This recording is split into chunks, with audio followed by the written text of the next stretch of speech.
Hey everyone, and thank you for joining me for another art video. I am starting to quite enjoy doing these. As they're a chance to break away from what I normally do as a YouTuber and let my artistic side show. In this one, you'll see me coloring in the deep sea variant of Tentacruel and Tentacool, as it was suggested by Partners in Time on the Magikarp Deep Sea Magikarp video. When I thought about it, and I was like, I love that idea. I would love to do a Deep Sea Tentacruel and Tentacool. The more I thought about it, it's like I had this image in my head.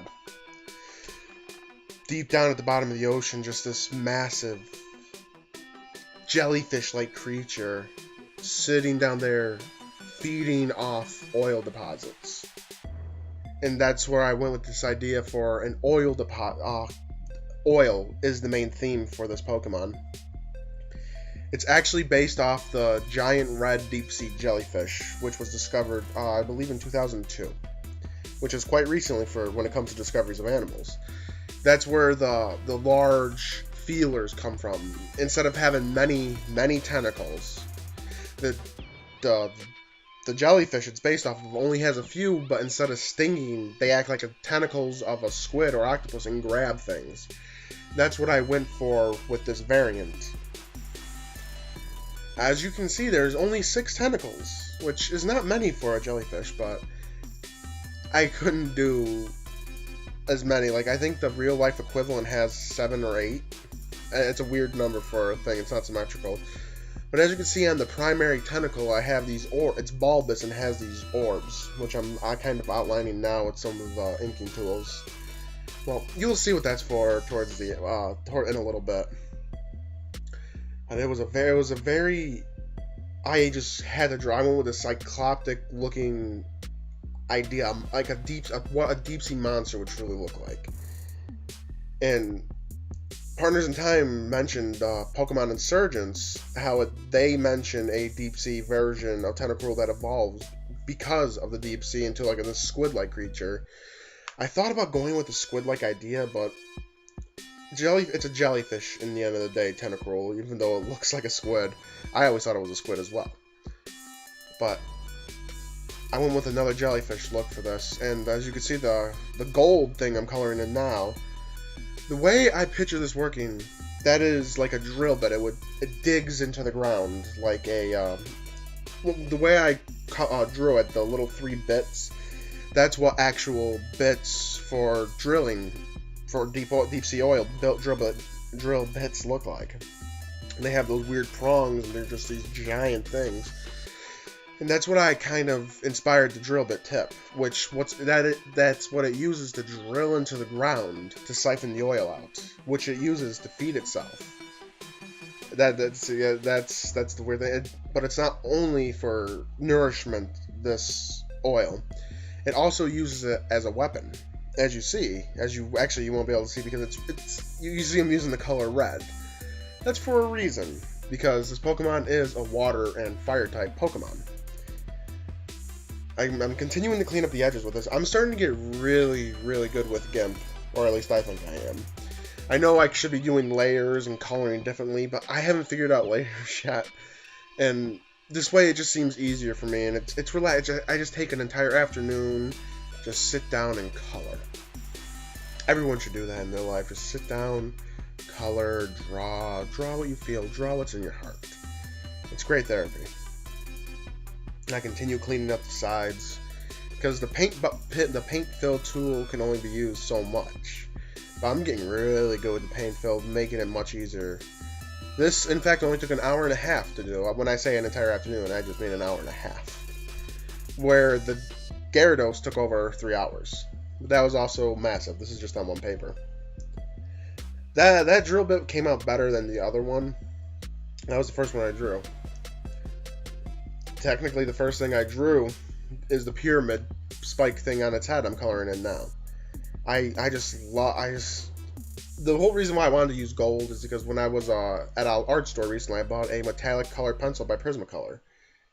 And it was gold. I bought a gold and silver one, and just, this is gorgeous. Now I'm starting to do my favorite part. This is what I love the most, the oil. I originally wanted it to look like oil shining. Like, have you ever seen oil on the ground? How it has that rainbow effect? I tried drawing that, but that is extremely, extremely hard. So I was originally going to change the concept to be magma. It feeds off volcanic vents. And I was like, nah, stick with the oil. Because I found something within GIMP that allows me to give this monster an oil sheen to it. And you'll see it once I finish cleaning up. I had wanted to go with a color that was black, but not actual dark like the outlines I used, of course, because then you would never be able to see the oil. But since I cover it up, like, this is only the first layer of color I'm putting on to the oil. It's actually the first time I've used multiple layers of color. Learning how powerful that can be. Using GIMP right, you have all the needs for art in your hands. I was very happy with the way this turned out. It was a fun build drawing. And this will be the last Deep Sea Kanto Pokemon, by the way. I want to have at least 2 from each generation have a Deep Sea variant. But these are not I consider these separate from the regional variants.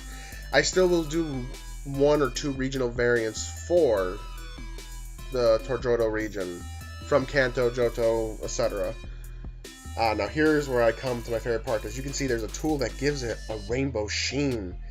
And with that, I was able to create the oil. I was freaking out, and it looked perfect. Now I do my transparent trick to make it look like it's inside a red orb. Oh, but before this video gets on too long, I think it's time I read the Pokedex entries. As you can see, there's the Deep Sea Tentacool on the side. I'll get to that in a second, once I get to it. But I'll read its Dex entry first. The Deep Sea Tentacool. This Deep Sea variant of Tentacool are born totally blind, without eyes. While not able to see in the traditional sense, this Pokemon sports thermal sensing glands on the front of its body.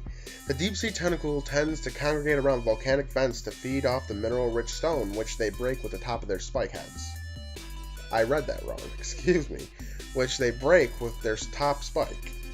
It is not uncommon to see Deep Sea Tentacles surrounding their evolved counterparts.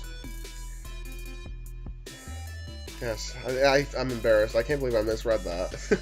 And since this is the way this is being recorded, this was a pain in the butt. You know how if you have a light shining on a sphere, it has that certain look? I could not capture it. So I just went with something simple, a nice just curve that follows the contour of the sphere. And it works, instead of doing something fancy. Now I get to coloring the Deep Sea Tentacool. I'm getting really good at shading, I think. I think, anyways. But let's get with Tentacruel's Pokedex entry as I color Tentacool. Deep Sea Tentacruel. The Deep Sea Tentacruel actively searches the bottom of the ocean for oil deposits, which it digs into with a drill-like claw tip in their primary feeler. They drain these oil deposits for means of food and defense. The Deep Sea Tentacruel is able to force jets of oil from their main feelers and ignite it, sending jets of flame over 50 feet. The fire is unquenchable, and the water only seems to make it burn more intensely. If you understand what I'm going for with that, I am theming that around Greek fire. Greek fire, it's such one of the most destructive forces in in the ancient age, and it's lost to us. Though napalm is most likely the same thing.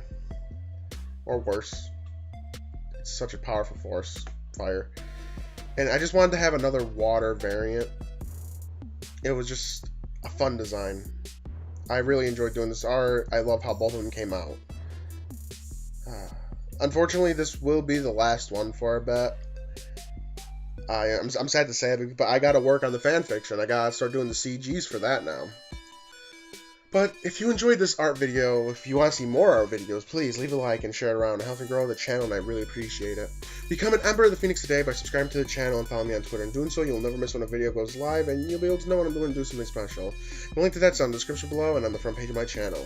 And with all that said, this has been Black Phoenix with another art video. Thank you all for watching, and I'll see you all in the next one.